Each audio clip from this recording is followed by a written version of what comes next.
What's going on, people? We are Tottenham TV, back here for yet another Tottenham update.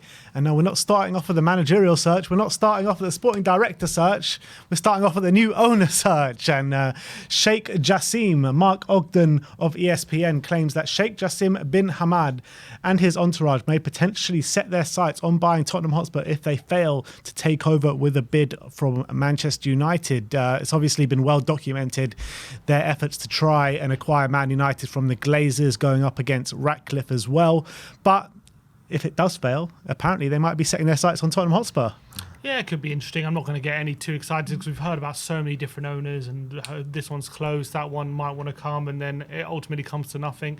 So we'll have to wait and see. But in terms of like the buying Man United or Tottenham, like if you're spending, I don't know, look, do you reckon they're worth a similar amount? It's interesting to maybe evaluate what would be a better deal, because if they're asking for what, 9 billion or something for Man United, and if you could get Spurs for how much are they demanding for Tottenham? I reckon 5 billion. Yeah, I reckon it'll be between 5 and 6. Because not long ago it was like they were saying 3.5 billion, Yeah, and now I think all of a sudden it's skyrocketed. Yeah, I think the 3 billion was maybe just when the stadium was built or when they were building it or something like that. But I think it will be in between 5 or 6 billion.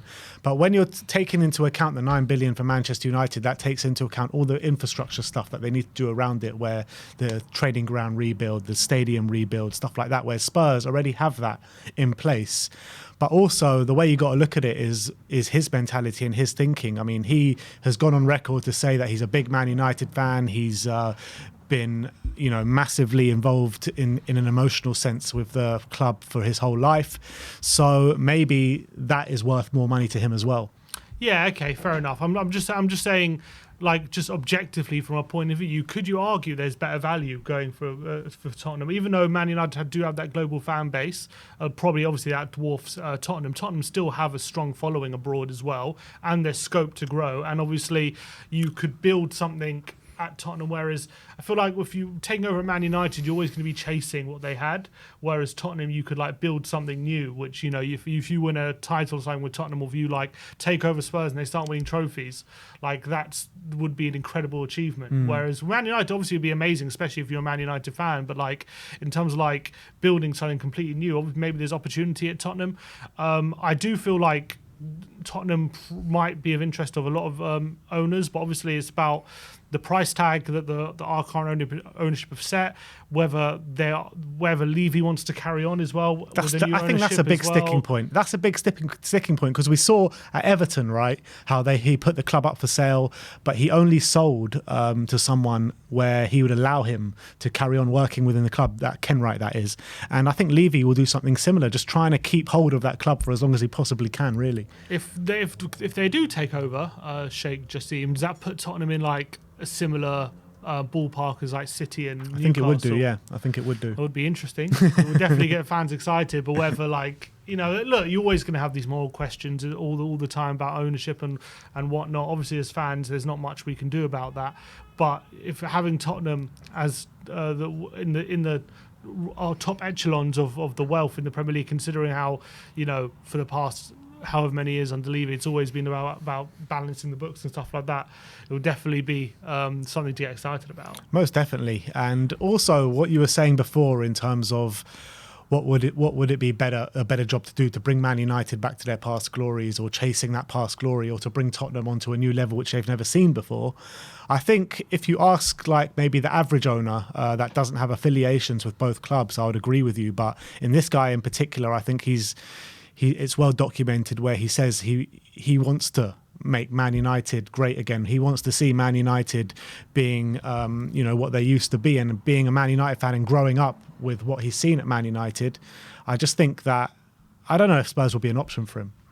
Yeah, I mean, there's been previous links, hasn't there? This isn't the first time, though, is it? I think they're both from Qatar, but I think they're two different consortiums from Qatar. Consortiums, fair enough. Look, we'll see how it develops. I'm not going to get excited about this at the moment.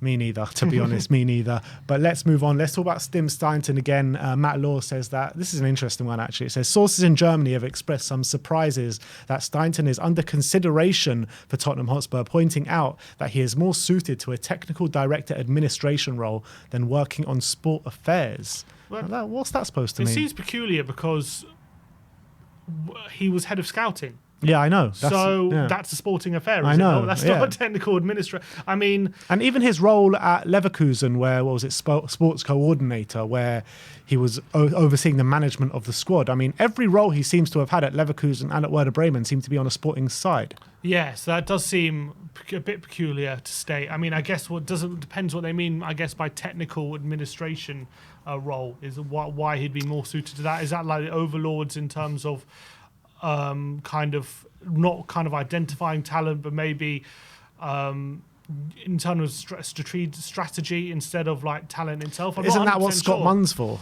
Yeah, that's what I thought. So I thought Scott Munn kind of tries to implement, like at the very top, trying to deal with all the footballing operations, trying to get Levy away from it, and then it'll be a director of football's role to kind of implement. Find the right people to implement strategy on the footballing pitch and find the right players and stuff like that. I guess I need more specifics to exactly what that means, technical administration rather than sporting things. It doesn't make any sense to me. You know, in football, and not even in football, in any business, you know, you see these roles, these titles, and nobody knows ever what they mean unless you see an actual job description, do you? So exactly. It's very hard to actually analyse what this actually means. I mean, if he was head of scouting, not just at Leverkusen, but he's also head of scouting at Bremen, so he does seem to have know where to find players and have an eye for talent as well. So it does seem a bit peculiar that people saying he's not suited to sporting roles when that's seems to be what a sporting role is. Yeah. But anyway, that's the news on Tim Stainton. Let's move on. Let's talk about Xabi Alonso now, as Tom Barkley brought us the quotes from Xabi Alonso from his press conference, and he's confirmed that he will be staying at Leverkusen for the next season. And the quote goes, "I'm happy here with this team and the club. I'm not worried about my future." And then they asked him, does that mean you'll be here for next season? And he says, yes, I will be here. And he says, yes, that's correct, basically. Yeah, so on the face of it, for sure, he's ruling it out. I think it's probably best to move on rather than continue to chase him if he's adamant he's going to stay next season. I would say that, look, it's still like, we're still in May. So, look, it depends obviously what happens in their Europa League semi-final and whatnot. Who knows? Things change very quickly in football. Maybe the summer comes and he's not happy with what he's going to get from the board, and all these different kind of things can make a difference. But on the face of it, it does seem that another one's bitten the dust here with Alonso. And I'm not surprised because, as I said previously, he's only been there for 8 months. It's a big club. It's not one that like, obviously Spurs are probably a bigger club, but like in terms of the size of the club in Germany, they're like a fairly sizable club as well within their own right, have European pedigree and whatever. So I would assume like he wouldn't want to just jump ship after 8 months. Yeah, and on top of that, you know, we saw the news from Fabrizio Romano yesterday that Granit Xhaka is going to be moving to Bayer Leverkusen next season, and I'm sure he's had many talks with Xabi Alonso about the move, about the project for next season and stuff like that. So if he's already making plans like that for next season, I mean, he's pretty much confident he's going to stay there. It makes sense. Why would he just want to jump ship just because Spurs have come calling? I think it makes sense for him to say and see the job through. And it looks like, so was that no Nagelsmann, Alonso, Kompany or Poch now? Yeah, that's exactly it. four targets being linked with Spurs, all of them off the radar at the moment. But the name who is not off the radar is Arne Slot from Feyenoord. And Matt Law says that Tottenham would have to pay Feyenoord around $6 million in compensation to hire Slot, and Levy would also have to guarantee him ultimate control over the first team squad. Paul O'Keefe says that meetings have been scheduled with Arne Slot or representatives of Arne Slot as Spurs look to make an appointment in the summer. The Spurs ITK Hub on Twitter says that it's down to a final 3 people for the managerial role, and they say Arne Slot, De Zerbi and Ruben Amorim. And then Paul O'Keefe actually responded to that tweet saying, I think that could be well close to the mark, but he does wonder if there is another name that is a bit more outside the box. Yeah, because those are names that we mentioned a lot, haven't they? In terms of ITK Hub, I'm sure they're not quoting an ITK, or was it them saying it? I think it was them saying it, actually. They're not an ITK themselves. No, they're not. They actually just quote things from, maybe it's taken from one, but they actually just wrote that tweet and that was it. Interesting. In terms of Arne Slot, doesn't surprise me whatsoever. This is his ticket into the big time in Europe, obviously having done really well in Holland. So obviously he wants to make that step up. Tottenham would definitely represent a really good opportunity for him, rather than other managers, maybe even like a Nagelsmann or other managers who are looking at this job. they've had previously bigger jobs. Arne Slot, this would be like his big opportunity. So it doesn't surprise me that he would be interested. But in terms of Spurs' point of view, with those 4 options that we've just mentioned out of the picture, it seems, for us anyway, we've been saying he's definitely one. He'd be on very strongly considered on the list in terms of the type of football he wants to play, in terms of the camaraderie he can bring back to the squad, and so I think he ticks a lot of the boxes. He's also an up and coming manager as well, so he'll be hungry to like really prove himself. So it does seem like a good appointment, but obviously the reservations are he's only managed in Holland. Whether he can translate into the Premier League from his point of view, that has to be in question. But we've seen Ten Hag manage to do it. So I don't think Ten Hag's the first manager. I can't remember off the top of my head. But so I think Slot would be an exciting appointment, in my opinion. But it's whether he gets that control that he's asking for. Yeah, and the last bald Dutch manager that we hired didn't do too badly, did he? Exactly. He had got no hair, but we don't care. Arnie Slot. Good song. I think we've got a song for him already. But in terms of those 3 names, Arne Slot, De Zerbi and Amorim, I think we've spoken about the comparisons between Slot and Amorim quite a bit, and I think we're both in agreement that we would prefer Arne Slot over Amorim. But where does De Zerbi come into it for you?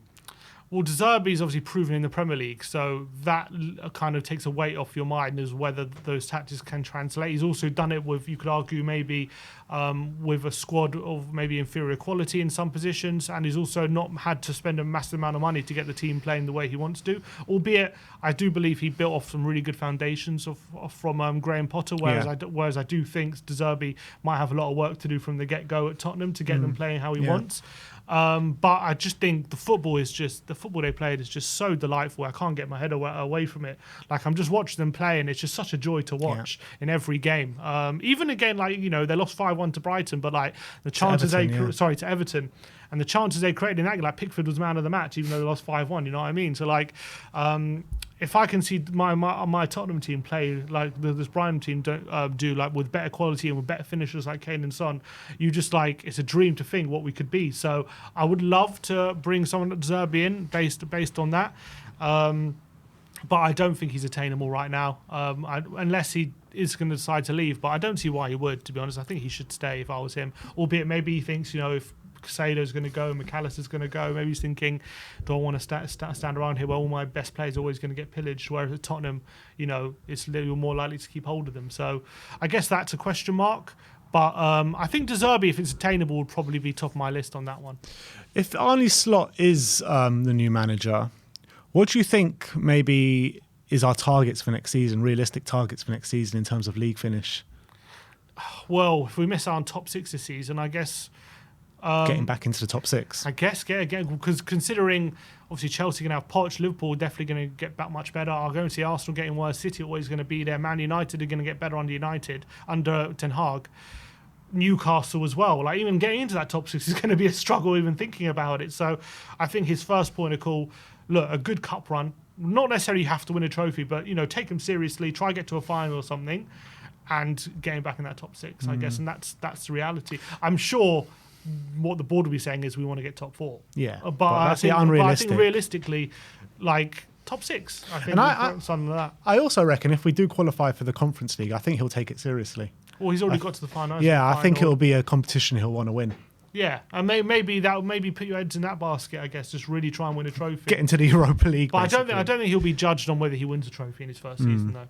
Yeah, I agree with that. But let's move on to the last topic of the update regarding Brendan Rodgers, as Ben Jacobs says to us that Brendan Rodgers is extremely keen on the Spurs job. Yeah, of course he is. I'm not surprised. Like, obviously, with having left Leicester on the brink of relegation, he's gonna. I'm sure he's gonna be on. I'm sure he's going to be on the lookout for any top Premier League job. Tottenham's obviously the obvious candidate. Let's be honest. Apart from Spurs, he's not getting any better job than Tottenham. That's for sure. So I'm not surprised. Apparently as well, there are people in the hierarchy saying that they're Donna Marie Cullen. They're interested in him because he could bring Maddison and Tielemans to the to the club, and apparently that might sway Levy if he's able to do that. But so basically, we're looking to hire a manager just because they have links to a player. So bring in Rodgers, bring in Tielemans and Maddison, then sack Rodgers. That's what we should do. I think that'll be the best course of action. Look, I've been on record. I don't think Rodgers is a bad manager. I just don't think he's the right person for us right now. I don't think his ideas are what we need for a rebuild. I think we need a different kind of manager who's more innovative, more forward-thinking. I think Rodgers has done well with Leicester. And he obviously did well in that 1 year with Liverpool, nearly winning the league, but then it fell flat. He obviously did well with Celtic. I just don't think he's the right man. I don't think he's the right guy for our club right now. I also agree. I don't think he's the right man as well, but I actually believe he is a very good coach. I really do think that. And I think that the jobs he's done at Liverpool, Leicester and Celtic are really good jobs. And I think if he was to come here, I think people would get behind him and you would see good football. But I also feel like there's just way too much to do at this football club for someone like Brendan Rodgers. And I agree, like the names on the list, I would much prefer to bring in than someone like him. But if we were to bring in Rodgers, it would be underwhelming. But I think it's something that after we see what he's about, the fans can get behind. I really believe that. So anyway, that is our Tottenham update for today. Let me know in the comment section below what your thoughts are regarding any of the news stories we brought to you today. Like, subscribe and comment. And as always, come on you Spurs.